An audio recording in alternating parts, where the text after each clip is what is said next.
Hi, this is Sarah Lacy from TechCrunch TV reporting from my friend's apartment in New York. I'm joined with Joi Ito, who a lot of our readers know. If not, he has about 45 jobs. You can look any of them up online. Joy, thank you for joining us. Where in the world are you? I'm in my apartment in Dubai. And how many days a year are you in your apartment in Dubai? That's a good question. I'm here every month. I'm here probably like 4 days a month, something like that, which is, I think, more than I am in anywhere else, except sometimes it depends. But I'm here, probably less than a week, probably every month. Now, before we get to talking about your new job with the MIT Media Lab, I'm curious what you've seen in Dubai over the last couple years with the whole financial meltdown. I mean, this was like one of the, raging world economies. I've flown through that airport a lot, and it's like the Mos Eisley Cantina of the emerging world. I mean, everyone's Yeah. going somewhere to do business. There's every range of people from, rich Mhm. sheiks to, very poor people seeking their fortune. I mean, the name of the air of just the flights taking off represents sort of every big mega city that we hear about. I mean, it's in such a hub, but then it was just, really just hit with all the real estate stuff. So how Yep. has life in Dubai changed? First of all, I'm not a real estate guy, so Hmm. it's I don't have the perspective of the people that got hit the hardest. And the reason, so I travel around the world maybe twice a month, and I like hub cities because it's convenient. And Hmm. so I've got an office in Singapore. Tokyo's not really a hub, but San Francisco's kind of a hubby. That's why Boston's going to kind of suck.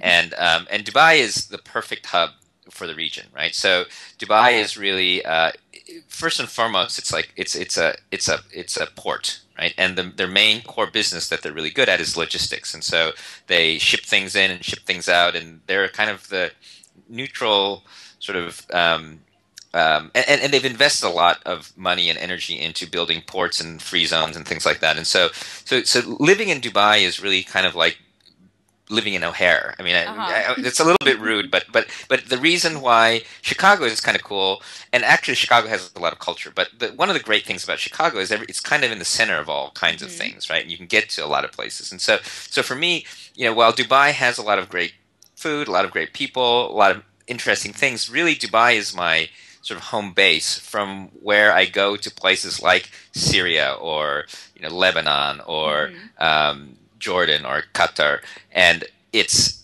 but I've got two direct flights a day to London, direct flights to New York, direct flights to Tokyo, and Right. so that's why I picked Dubai. I moved here just as the sort of like I remember I think that I was here like 3 weeks after Lehman blew up, and so I kind of saw it already starting to slide as I got here. Hmm.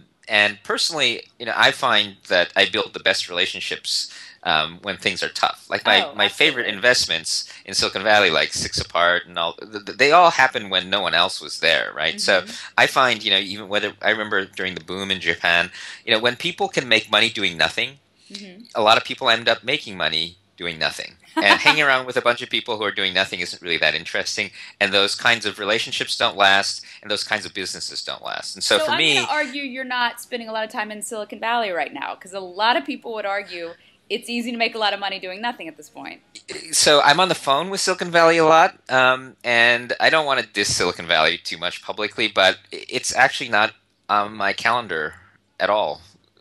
I don't have a trip planned to Silicon Valley right now. Wow. Um, and But for me, so Silicon Valley was great in the downturn. It's great to write it up, of course, 'cause that's where we make the money. But Hmm. but for me, the Middle East generally is a extremely underdeveloped, sort of tremendous potential, right?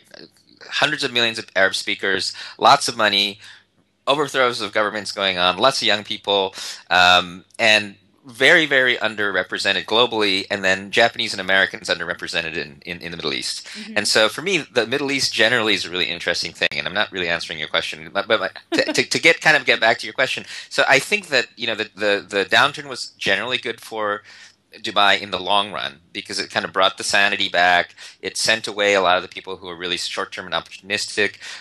The traffic got better, Right. and and now it's kind of picking back up cautiously. I think that there's the development. Some of the developments are not going to continue, but the logistics, kind of the entrepreneurship, that's sort of back in.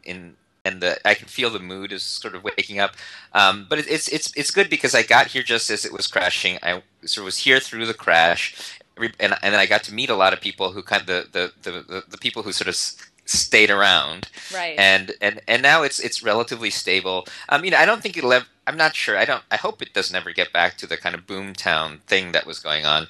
And to be honest, I haven't been up the Burj. I haven't been to Atlantis. I haven't been to any of these sort of iconic Dubai things. I've spent most of my time diving, talking to entrepreneurs, talking to some of the funds, but also really trying to understand the culture because Dubai, even though I can travel to all the different countries, Dubai is 90% short-term immigrants, right? And Uh-huh. so I can sit at a bar next to an Iranian on one side, next to a Right. Jewish guy on the other side. I mean, just the first business meeting I had in Dubai was with Einstein and Lieberman. I mean, so Uh-huh. and so it's totally anything anybody can. I mean, I think it's hard with an Israeli passport, but otherwise culturally, just about everybody's here, and so it's a really interesting expat community as well. It's not. It does have a lot of issues. I think that I got beat up on blogs and stuff for moving here because Dubai was built on the back of slaves and stuff like that. Although Hmm. I know some other countries that was built they were Yeah, built on the back America of doesn't slaves. have any of those issues. But I have also met a lot of the social entrepreneurs. I've been talking to the local government people and trying to help reform and stuff like that. Let me ask you this. You also have a job, as a partner or investor in a fund in Singapore. You spend a lot of time in Singapore. Singapore is also sort of a Mos Eisley cantina of Asia. It's sort of a place where people can come to get an entry into countries similar to what you were describing with Dubai, although a bit different. So I'm curious, like, Hmm. how you would compare and contrast the two. I mean, they're both places that have self-consciously tried to come up with ways that, despite their maybe location, small size, other drawbacks, they're incredibly vital to sort of this surging global economy. Who do you think is doing a better Hmm. job? Um, well, Singapore has uh, so they're similar in many ways, but they're completely different in others, right? Hmm. Because Singapore was founded by a bunch of lawyers, and their whole thing is about the rule of law and process and government, and they both make it easy for traders, but and Singapore also is very actively soliciting immigrants, right? So they'll Hmm. give you if you're a useful person from their perspective, they'll give you a permanent resident and a passport as fast as they can. Um, Dubai isn't really interested in long term immigrants. I They want see. to make it easy for people to come and trade. They don't really want you to stay here forever. It's not founded by lawyers. It's founded by very rich sheiks who Hmm. are trying to create a business platform.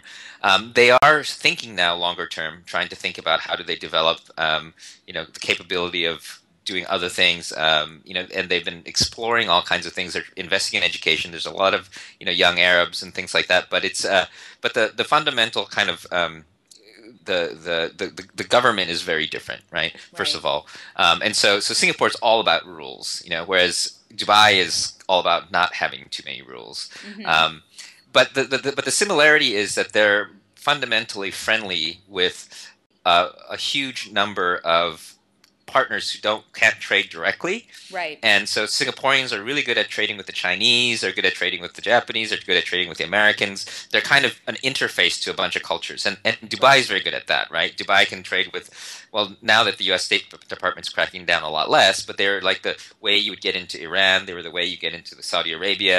They were the interface to the West, and so that part of it is pretty similar. But I think there's probably just as many differences as there are similarities.